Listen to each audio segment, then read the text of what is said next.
Mogadishu, The Battle of Stolen Aid by Madison Horvath, Gianna Temperato, Charles Wright, and Kyle Debussy. Our world today is mired with the tragedy of civil wars. However, there is a very distinct reason why most of the civil wars one hears about are in Asia and Africa.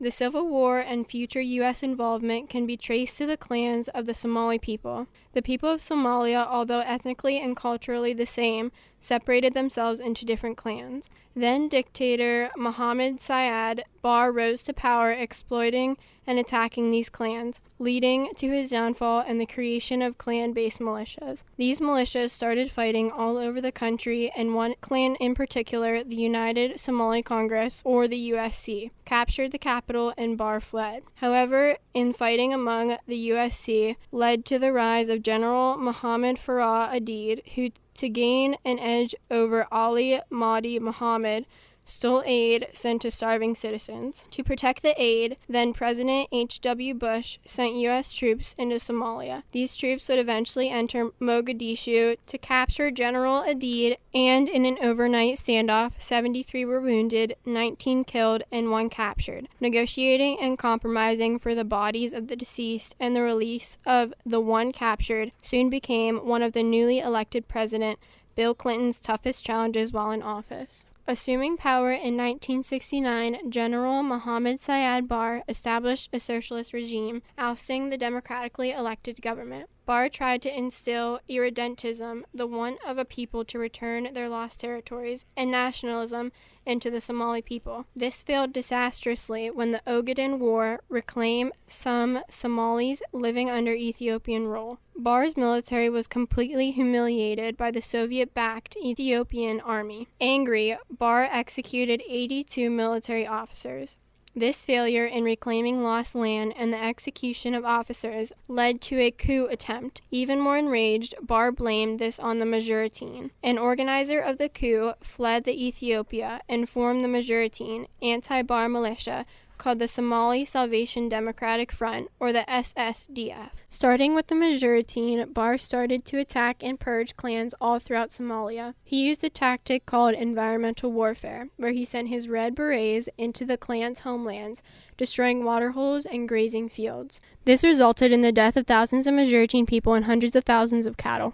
Also, soldiers and governmental militia killed and attacked the clan. This violence then carried over to the Isaac clan, who had their business taken. They were purged from civil posts, and many were imprisoned. This happened along with the environmental warfare and government-committed atrocities. Then, Barre attacked the Howie clan, who lived in the south, with the same tactics. This government mistreatment led to the Isaac forming the Somali National Movement, or the SNM, and the Howie forming the United Somali Congress, or the USC. The USC decided to attack the capital of Mogadishu to oust Barre.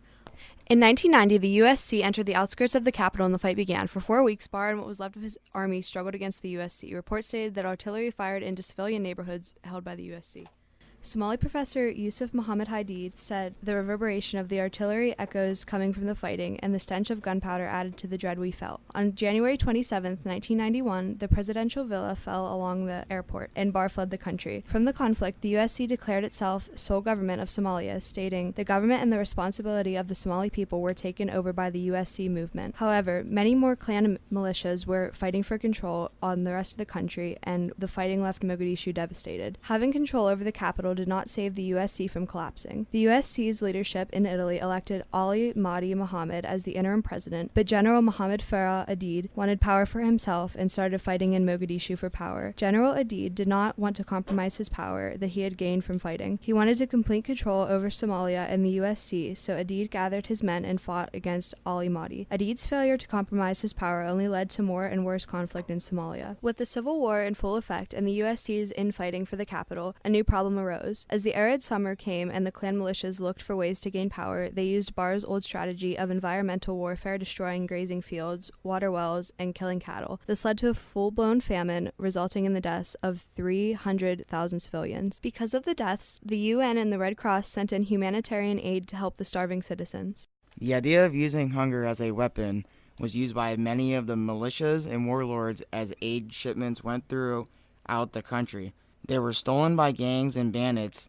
Ships carrying aid were attacked trying to enter Mogadishu port. This prevented the vital supplies from getting to the dying Somalis. In response, the UN launched the United Nations Operation in Somalia, or UNISOM. This was to establish peace and order between the fighting factions in the country and the capital so humanitarian efforts can be accelerated in the country. With no real peace established after UNISOM, George H.W. Bush decided to enact the UN-approved Operation Restore Hope. 25,000 U.S. Marines were stationed in Somalia to help aid get throughout the country by using air assault operations, patrols, security operations, and searches. Then President Bill Clinton was inaugurated, and the Force in Somalia mission changed to restoring order and peace via a stable government. This led him to establish Task Force Ranger, made up of Navy, Army, and Air Force Special Forces unit. On October 3rd, they were tasked with infiltrating Mogadishu to capture some of General Adid's lieutenants. They located these men in plain buildings in the city and planned to drop in from Black Hawk helicopters to join with an armored convoy to escort the prisoners out of the city. This was to take an estimated 30 to 45 minutes. Then, disaster struck. Within seconds of being on the streets of Mogadishu, the soldiers began taking heavy fire from all directions. It amazed me just how fast the Somalis started to fight. It seemed that we were on the ground for a few seconds and then bam, the heavens opened up with small arms fire. The soldiers were quickly pinned down and struggling to stay alive in the onslaught of bullets. I pictured all these Somalis pulling their old AK-47s off the mantle, running down to take a few shots at the Americans. They would shoot out of windows, around corners, over walls, from everywhere. As the fight in the city stretched to hours, many Somali citizens took up arms against the American soldiers. The soldiers lost most communication, 2 Black Hawk helicopters were shot down, and the armored convoy faced roadblocks and small arm fire at every street. The mission was quickly scrapped, and the convoy fought their way out of the city with 2 high-ranking prisoners and what fellow soldiers they could gather. Then, on October the 4th, with assistance from Pakistani and Malaysian troops, the U.S. troops fought back into the city to recover the wounded and downed helicopter crew. After intense fighting, they were forced to leave without the crews and some of the bodies of the soldiers. Adid and his militia quickly seized their opportunity and captured helicopter pilot Michael Duran. Adid's militia started to drag the dead throughout the streets of Mogadishu. This imagery quickly sparked public outrage, and President Bill Clinton sent retired Ambassador Robert B. Oakley to speak with Adid for the release of Michael Duran. Oakley arrived in Mogadishu on October the 8th, and after some arrangements, he met with the clan of Adid. They wanted the release of 60 to 70 men for Duran. However, President Clinton refused to compromise and wanted his immediate release from captivity. This stunned the clan because they would expect a trade for the prisoner. Oakley laid out a scenario with friendly advice stating, "So what we'll decide is we have to rescue him, and whether we have the right place or the wrong place, there's going to be a fight with your people. The minute the guns start again, all restraint on the U.S. side goes. Just look at the stuff coming in here now. An aircraft carrier, tanks, gunships, the works. Once the fighting starts, all this pent-up anger is going to be released. This whole part of the city will be destroyed. That would really be tragic for all of us, but that's what will happen." This chilling scenario quickly made Adid compromise and give up his demands, releasing Durant after 11 days of captivity. This conflict is an example of the amount of compromise that is in the world and how that affects us. With the USC capture of Mogadishu, General Adid gained power over the men fighting in the largest city in Somalia. When the leadership of the USC elected someone else to take over power, Adid became hungry for power and refused to back down. This led to the worsening of the conflict and the eventual intervention of the U.S. When it came time to negotiate for Durant, President Clinton refused to compromise and used threats to make the warlord surrender and give him up without any exchange for prisoners.